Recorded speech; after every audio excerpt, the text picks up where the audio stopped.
listening to Dr. Huma Ibrar, and today we are going to explore piriformis muscle and piriformis syndrome. Before understanding piriformis syndrome, it's important to understand the anatomy of this muscle. The piriformis muscle is flat, narrow muscle. It runs from your lower spine through your butt to the top of your thighs, also known as pear-shaped muscle. The piriformis muscle has its origin upon the front surface of the sacrum and inserts into the greater tubercle of the femur.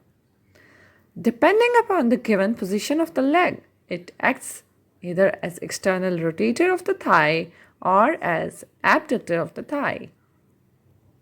Specifically, this muscle laterally rotates the femur during hip extension and abducts the same bone during hip flexion. It is innervated by the piriformis nerve. The sciatic nerve most commonly runs underneath the piriformis.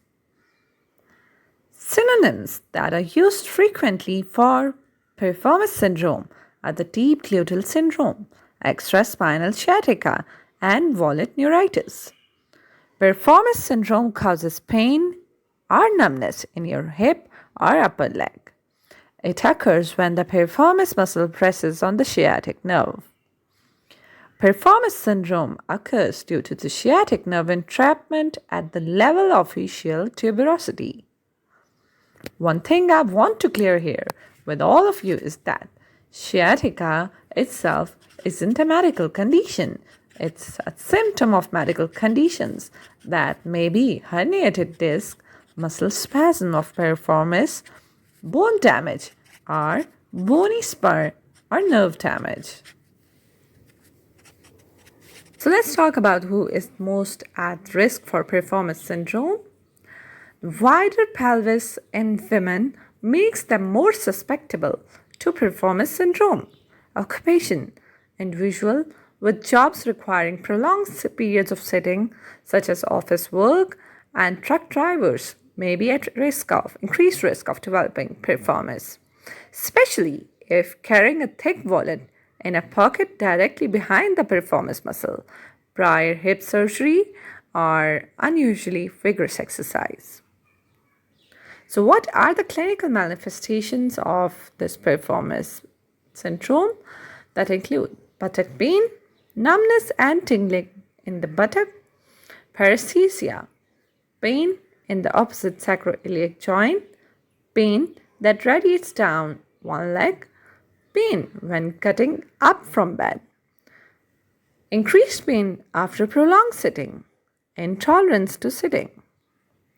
The condition may be caused by injury, muscle spasm, scar tissue in the piriformis.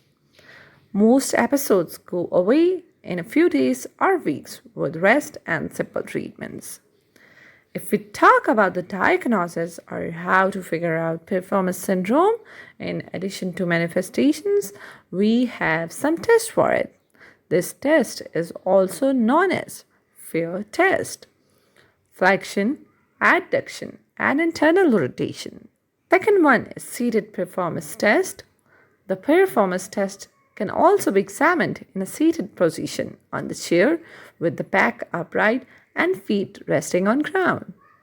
So let's talk about what is the Beatty's test for piriformis syndrome, or Beatty's maneuver.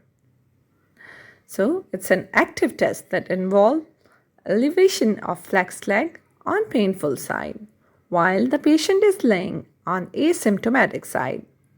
The abduction causes deep buttock pain in patients with piriformis syndrome, but back and leg pain in the patients with lumbar disc disease will occur.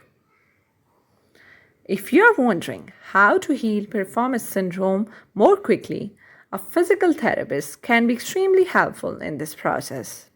Physical therapy can help isolate the true origin of your pain, as well as use modalities such as electrical stimulation, ultrasound, cupping, and dry needling to decrease the pain.